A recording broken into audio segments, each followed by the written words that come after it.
Blog Talk Radio.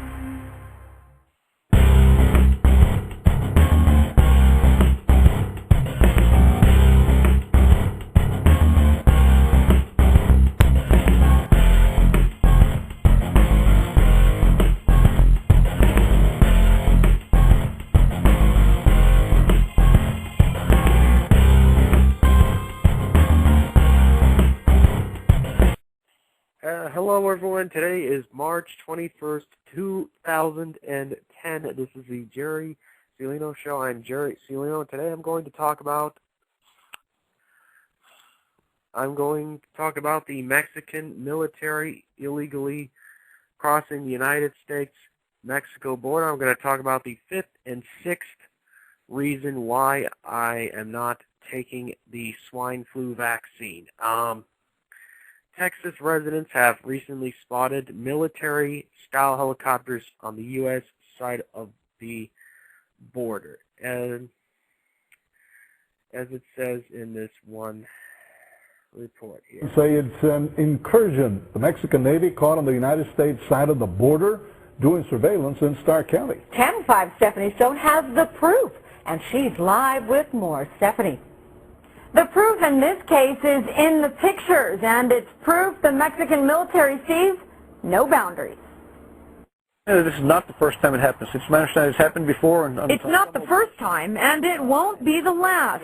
Zapata County Sheriff Siggy Gonzalez says he's seen the military before, heard about what happened last night.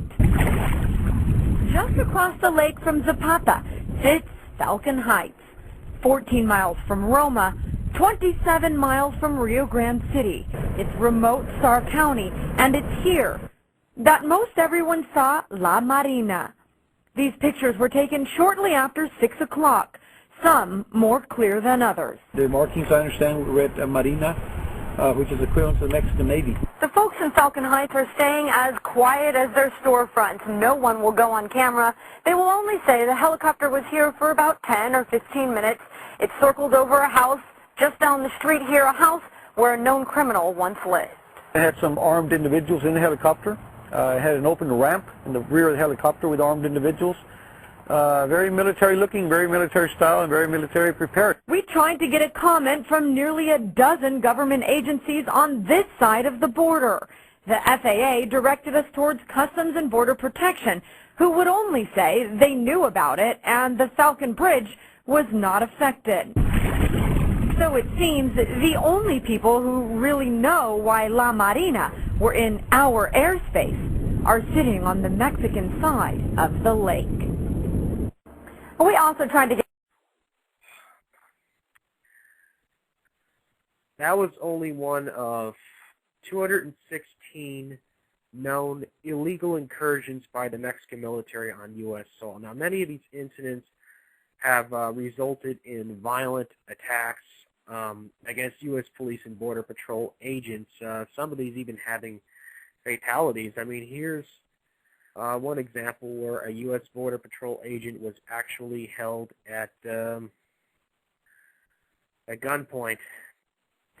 Startling new evidence tonight of just how widespread corruption is within Mexican law enforcement. 2 Mexican police officials are under arrest in the kidnapping and killing of a wealthy businessman's son.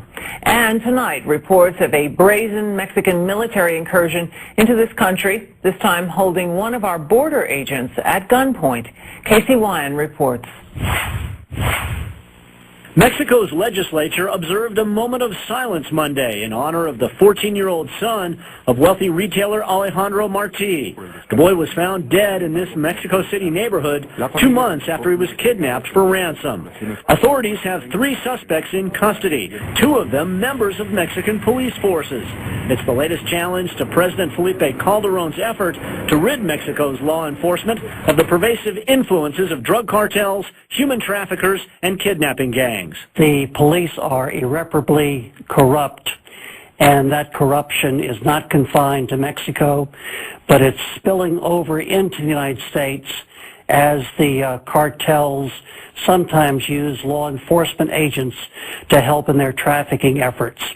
In fact, Ludops tonight has learned Mexican military or law enforcement agents have illegally crossed the United States border 42 times since October. The latest incident occurred Sunday night south of Tucson, Arizona. According to the local Border Patrol union, a Tucson sector Border Patrol agent was held at gunpoint by the Mexican military last night south of Ajo. Mexican military personnel crossed over the border and pointed rifles at him.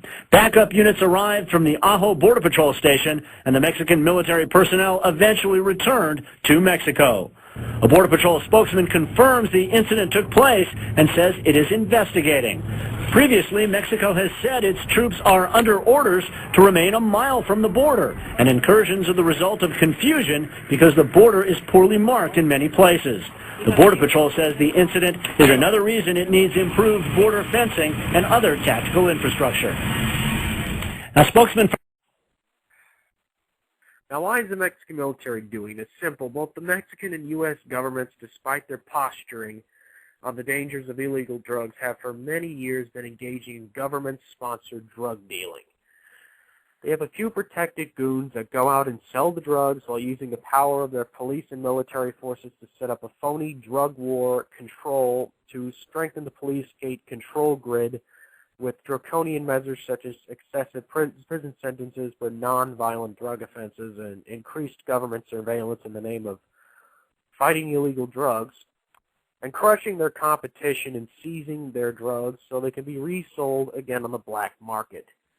And the CIA in particular has been doing this in order to form a multi-billion-dollar black budget, which it uses to fund operations that would not be approved by Congress, which is a violation of nearly every major national security law on the books. I mean, basically what the Mexican government is doing here in many cases is they're going into U.S. jails and prisons and breaking out their protected drug dealing goons. And, of course, both the U.S. and Mexican governments looking the other way. I mean, here's a 60 Minutes report on a 60 Minutes report on U.S. government drug dealing. Now, some of the clip contains commentary from Mr. Aaron Russo, who played the report on his radio show a few years ago. May he rest in peace.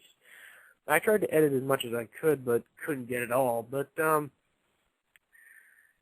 here's the clip anyway. States. Sound familiar? Not the way this ton of cocaine got here. According to what the former head of the Drug Enforcement Administration told Mike Wallace, this drug shipment got here courtesy of what he calls drug trafficking by the CIA in partnership with the Venezuelan National Guard. While rumors of CIA involvement in drug trafficking have circulated for years, no one in the U.S. government has ever before publicly charged the CIA with this kind of wrongdoing. And it's not the kind of accusation anyone in government would make without thinking long and hard. Now, do you understand what you're saying? A ton of cocaine was smuggled into the United States of America by the Venezuelan National Guard? Well, in cooperation with the CIA? That's exactly what appears to have happened. Until last month, Judge Robert Bonner was the head of the Drug Enforcement Administration, the DEA. And Judge Bonner explained to us that only the head of the DEA is authorized to approve the transportation of any illegal narcotics like cocaine into this country, even if the CIA is bringing it in. Let me put it this way, Mike. If this has not been approved by DEA or an appropriate law enforcement authority in the United States, then it's illegal. It's called drug trafficking. It's called drug smuggling. So what you're saying, in effect, is the CIA broke the law. Simple as that. I don't think there's any other way you can rationalize around it, assuming, as I think we can, that there was some knowledge on the part of CIA, at least some participation in approving or condoning this to be done. Judge Bonner says he came to that conclusion after a 2-year secret investigation conducted by the DEA's Office of Professional Responsibility in cooperation with the CIA's own Inspector General. And what reason did the CIA have for promoting this drug smuggling? Well, there you have conducted by the DEA's Office of Professional Responsibility in cooperation with the CIA's own Inspector General. And what reason did the CIA have for promoting this drug smuggling? Well, the only rationale that's ever been offered is that this would lead to some valuable drug intelligence about the Colombian cartel. Over half of the Colombian drug cartel's cocaine crosses the border with Venezuela on its way to the United States and Europe. Back in the 1980s, the CIA was mandated by then-President Reagan